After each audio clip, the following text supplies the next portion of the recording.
Welcome back, everybody, to the deep dive. Yeah. You know how this works. Mm-hmm. We take a deep dive That's right.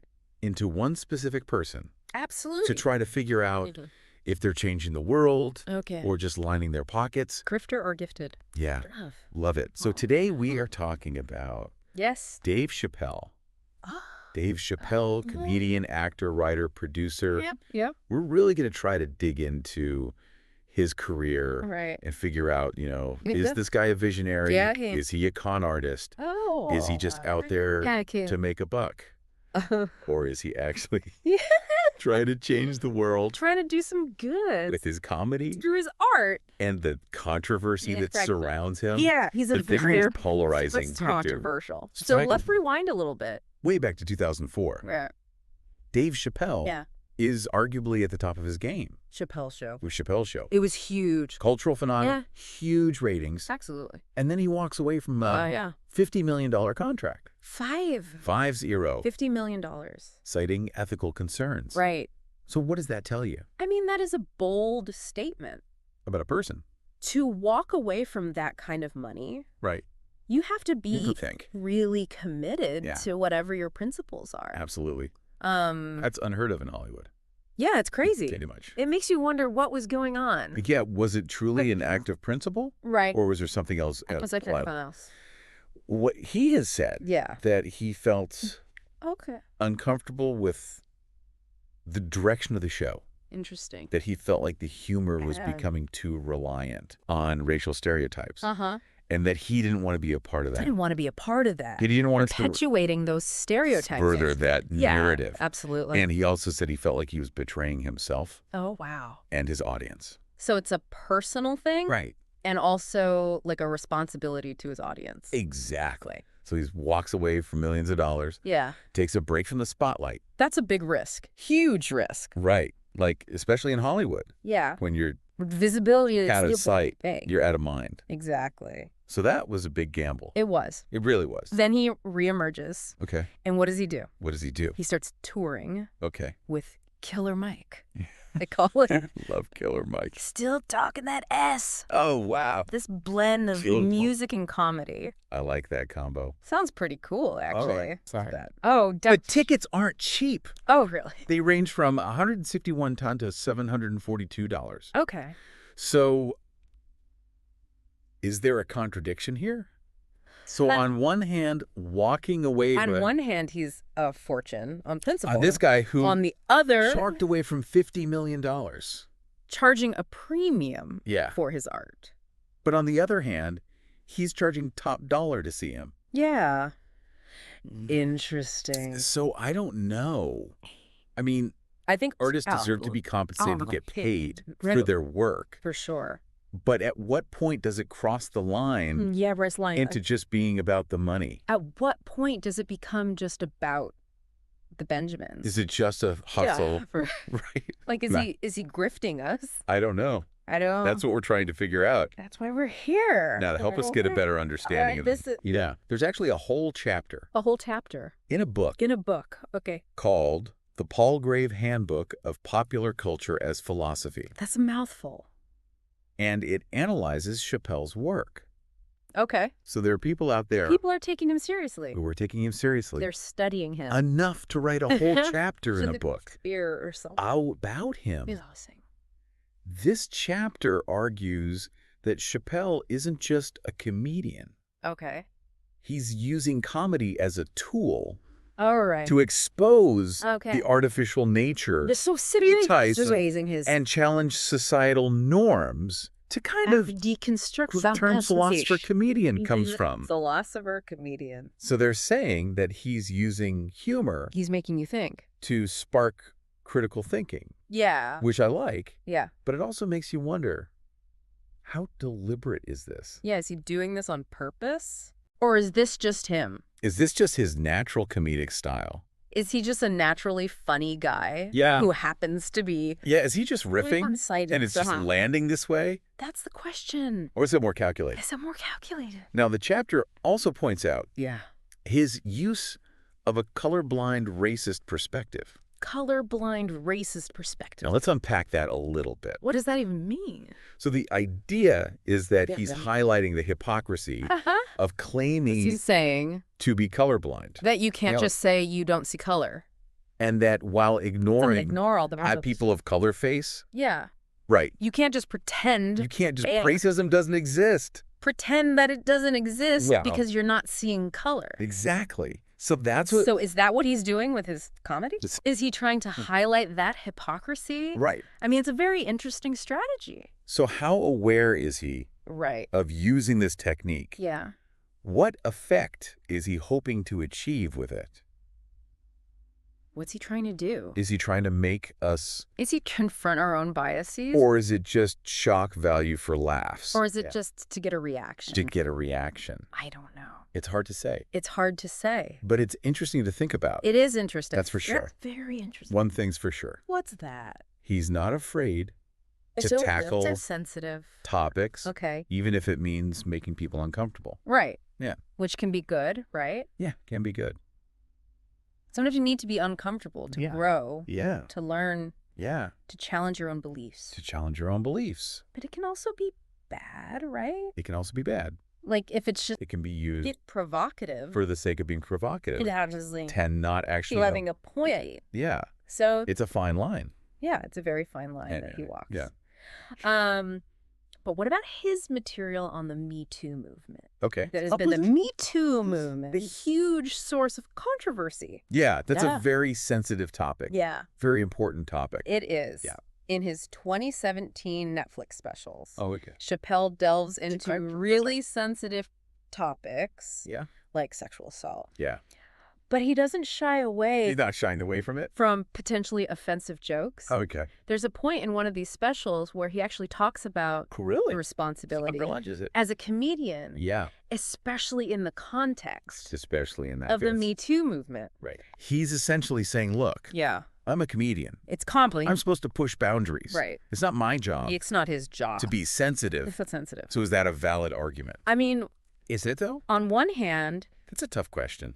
Comedy can be a powerful tool for social commentary. It can be. But on the other... It can also use to trivialize very serious issues. People. And silence those who are already marginalized. Serious issues. Right. And... it can be used. It's a very powerful tool. Down. It is. Right. Yeah. So all about how you use it. How do you walk that line? Right. How do you use that power? For good. For good. It's a tough question. It is. And it's something that Chappelle has clearly struggled with. And it seems like he's aware of that struggle. He is aware of it. Yeah. At least. He's talking about it. And then there's the whole Gaffney Dorman situation. Gaffney Dorman. And his statement from the closer. Where he says, empathy is not gay. Empathy is not black. Empathy is bisexual. It must go both ways.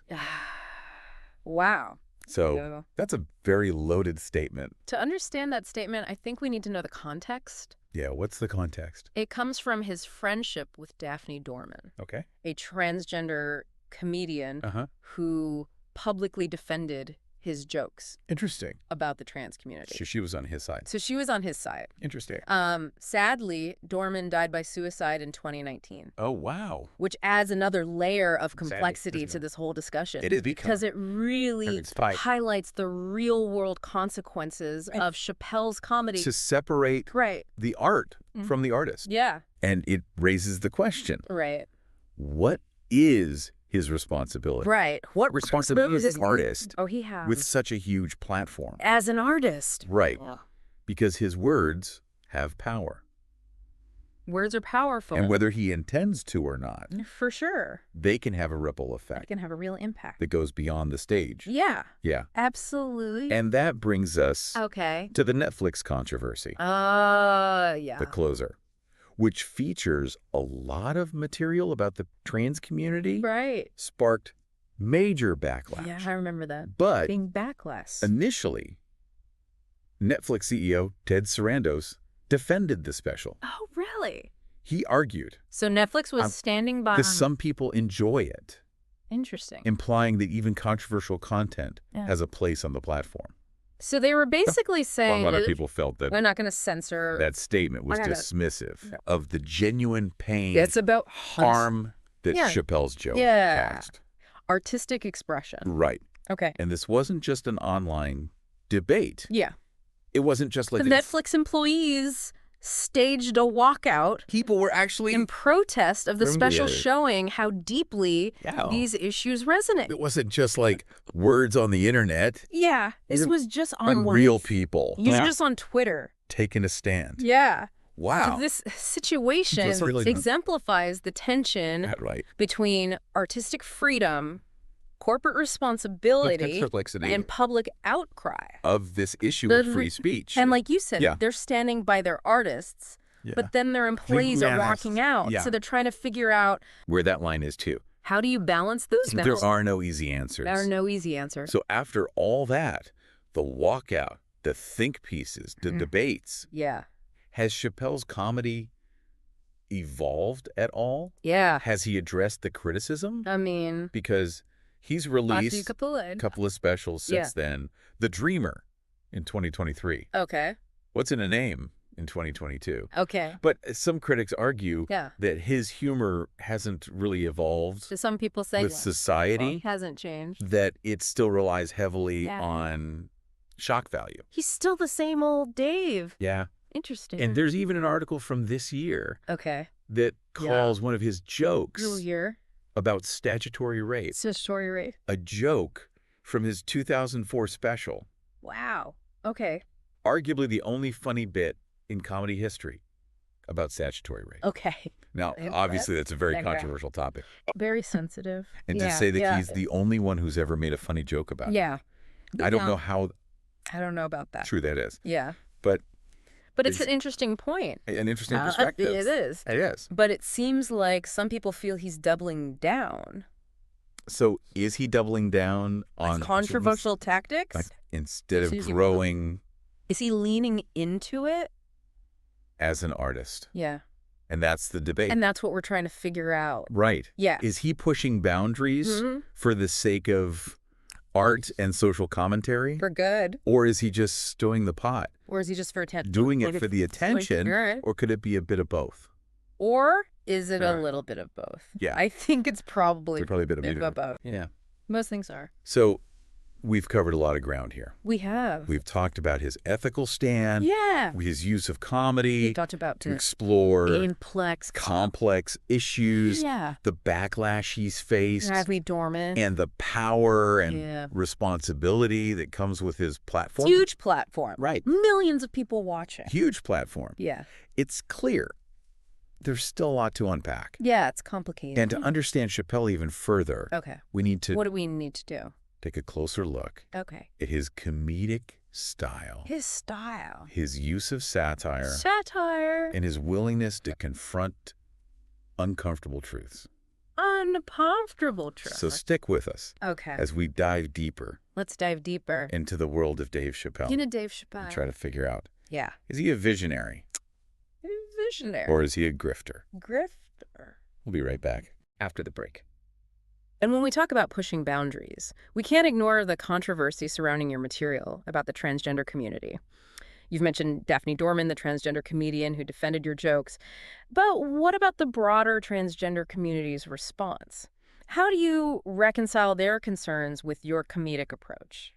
I mean, it's a conversation that needs to be had, right? Mm-hmm. The Human Rights Campaign reported a pretty significant increase in violence against transgender people around the time The Closer came out. Wow.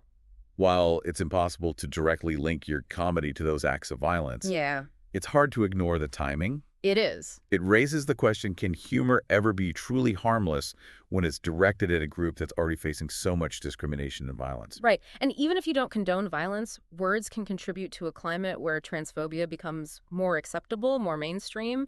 What responsibility do you feel as a comedian with a massive platform to consider the potential consequences of your words? Yeah. Are you giving permission to people who already harbor these prejudices to act on them? Or are you trying to challenge those prejudices through humor, even if it makes people uncomfortable? It's like, where is the line?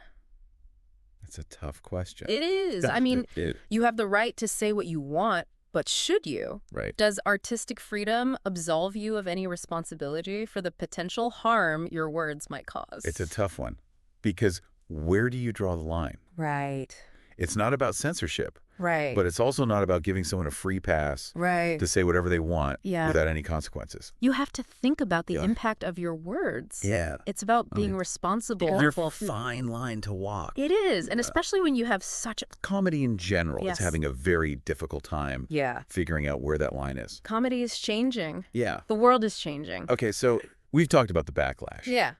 But some of your recent work seems to be more Yeah. introspective, more personal. More personal. Like what? Like your 2022 special, What's in a Name? What's in a name? Okay, it's less stand-up comedy Okay. and more personal reflection. Interesting. It's basically a speech you gave Okay. at your alma mater, So it's not the Duke Ellington School of the Arts. the stand-up routine. Right. It's a speech. They wanted to rename the theater after you, Oh, wow. but there was pushback Of course. because of the controversy surrounding Yeah. the closer. Makes sense. And instead of leaning into the controversy, Yeah. you actually declined He said no. to have the building named after you. Interesting. You said you wanted the building to be called the Theater for Artistic Freedom and Expression. Theater for artistic freedom and expression. Can you tell us more about that decision? Yeah, why? What message were you trying to send? What was the thinking there? It's like you're trying to reconcile two sides of yourself. Two different Daves. The provocateur Right. and the philosopher. Yeah. Which side is the real Dave Chappelle? Which one is it? Or are they both part of who you are? Or are they both part of the same guy? And maybe that's what makes you such a compelling comedian. Right. You force us to confront It's our the own mux. contradictions, Extramural. our own discomfort with difficult topics. Yeah. There's this quote from Screen Rants It's good. that I think describes what's in a name perfectly. Okay. What makes the special so fascinating is how complicated it is Okay. and how much Chappelle comes off as a flawed person. Flawed. He is not doing bits, but rather sharing his own views. So he's being real. Some will find a lot of truth in what he says, Okay. while others will see him as stubborn and close-minded. So he's polarizing. But it is compelling to see him perform in any case. Yeah. Yeah. Flawed, but compelling. Flawed. I like that. Yeah. Compelling. That's a good way to put it. Yeah. I think that sums him up pretty well. I think so too. Yeah. So back to the big question. The big question. Are you using your platform for good or for personal gain? Grifter or gifted? Are you a visionary or a grifter? Come on, Dave. Which one is it?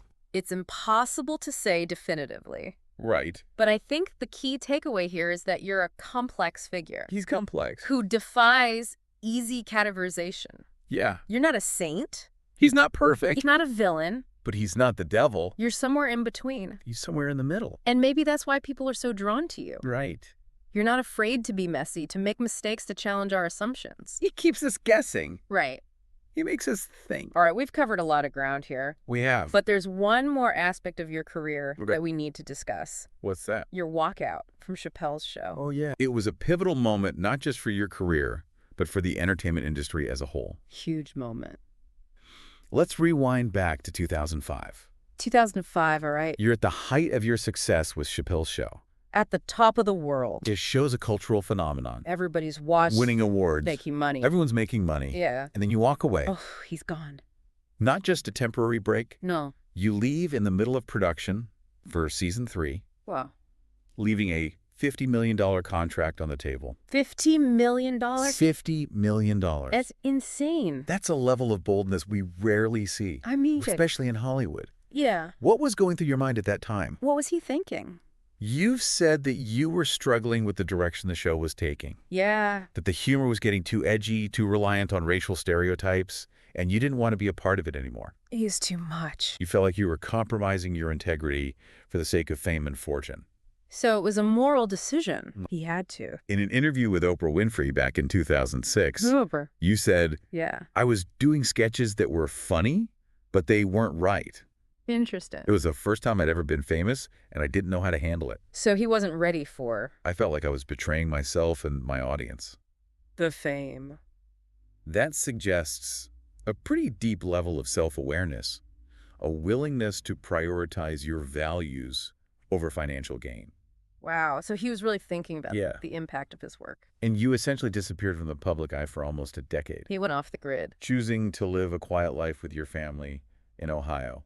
Wow. What was that experience like for you? So what was that like? Was it a time of reflection, of reevaluating your priorities? Just chilling out, Yeah. hanging out with the family. Then 2013, you started doing stand-up again, He's back. and your comeback was huge. Yeah. Sold out arenas, Yeah. successful Netflix specials. You became even more famous than you were before. Bigger than ever. It's almost like your time away from the spotlight gave you a renewed sense of purpose. Like it recharged him, Right. gave him a new perspective. It allowed you to redefine yourself as an artist Mhm. and to gain even more control over your narrative. Interesting. But it also raises questions. Of course it does. If you were so uncomfortable with the direction of Chappelle's show, Yeah. why not try to change it from within? Why not just fix it? Yeah. Why walk away? Why not just be like, hey guys, this is what I'm not cool with. Yeah. Let's change it. Let's adjust. You said that you felt like you'd lost your voice in the creative process Mhm. and that walking away was the only way to reclaim it. Okay. Was it truly a last resort? So it was a power move? Or was there a part of you that knew this would create even more buzz and anticipation for your eventual return? Like he knew what he was doing. I mean, regardless of the motivation, Yeah. there's no denying that walking away from Chappelle's show was a bold move. Yeah. It solidified your reputation as someone who's willing to challenge the status quo and speak your mind, even if it means sacrificing a fortune. Yeah. And that's a theme that we see throughout your career, isn't it? It is. Whether it's walking away from millions, tackling taboo subjects in your stand-up, or engaging in public feuds, you consistently push boundaries and defy expectations. He's a rule breaker. It seems like you thrive on that tension, Yeah. on making people uncomfortable. He likes to stir the pot. And that's what makes you such a polarizing figure. People either love him People either love you or hate you. or they hate him. There's very little middle ground. There's no in between. And that brings us back to the question we're trying to unpack here. A big question. Are you a visionary who's Yeah. using your platform to spark important conversations? Visionary. Or are you a grifter who's exploiting controversy for personal gain? Grifter. Or is it, as we've been discussing, Yeah. more complicated than that? Is it more complicated? To really answer that question, I think we need to take a closer look at your comedic style, Okay. your approach to social commentary, Right. and the way you use satire to challenge our assumptions. Let's do it. So let's dive into some of your most controversial jokes and try to understand the message behind the humor. Let's get controversial. It seems like you embrace controversy, even seek it out. Where does the impulse come from? What drives you to push those boundaries and make people uncomfortable? Is it a way to make people think, or is there something deeper at play? Well, Black comedy has a rich history of using humor to tackle painful and taboo subjects, exposing hypocrisy and challenging the status quo. Do you see yourself carrying on that legacy? You could say that taking those comedic traditions and amplifying them for a larger audience, and you do it in a way that's both hilarious and thought-provoking? It's not just about race, though. You tackle gender identity politics, Yeah. religion. You really don't shy away from anything. Which brings us back to that central question. Are you doing it for the right reasons? Are you genuinely trying to spark conversations? Or are you just trying to get a rise out of people? Or is it possible to do both at the same time? It's a question that's been asked about a lot of comedians throughout history. Lenny Bruce Drew, George Carlin, Richard Pryor, they were all considered too provocative, too offensive in their time. But they're also considered comedy legends, pioneers who paved the way for future generations of comedians. Do you see yourself as part of that lineage? You're following in their footsteps, that's for sure. You're not afraid to court controversy to make people squirm in their seats. But you're also incredibly talented and insightful. You can make people laugh even as you challenge their deeply held beliefs. It's a delicate balance, and it's one that you don't always get right. It's important to acknowledge that some of your jokes have caused real harm, especially marginalized communities. But I also think it's important to engage with your work critically to try to understand the message behind the humor. What do you say to those who feel hurt or offended by your jokes? Because even if someone disagrees with you, there's no denying you're a brilliant comedian, you're a master storyteller, incredibly charismatic, and you have this uncanny ability to connect with your audience. And that's ultimately what makes you so powerful. You have a platform that reaches millions of people, and you're using it to spark conversations that many would rather avoid. So we've come full circle, grifter or gifted visionary or con artist. Where do we land? It's too simplistic to put you in either category. You're a complex figure with a complicated legacy. You've done things that are both admirable and reprehensible. You've made us laugh, you've made us think, and you've definitely made us uncomfortable. You're definitely not boring. And I think that's part of your genius. You keep us guessing, you keep us talking, and you keep us coming back for more. And what does this all mean for our listeners? What should they take away from this deep dive into the world of Dave Chappelle? Don't take him at face value. Don't just accept or reject him outright. Engage with his work critically. Think about the messages behind the jokes, and then decide for yourself where you land on the spectrum between grifter and gifted. Because that's the beauty of art, isn't it? It challenges us, it provokes us, and it forces us to confront our own beliefs and biases. And Dave Chappelle, for better or worse, is a master of that art. That's it for our deep dive into the world of Dave Chappelle. We hope this has given you some food for thought, some new perspectives on this complex and controversial figure. As always, thanks for joining us on this journey of discovery. Keep thinking critically, keep questioning assumptions, and keep diving deep.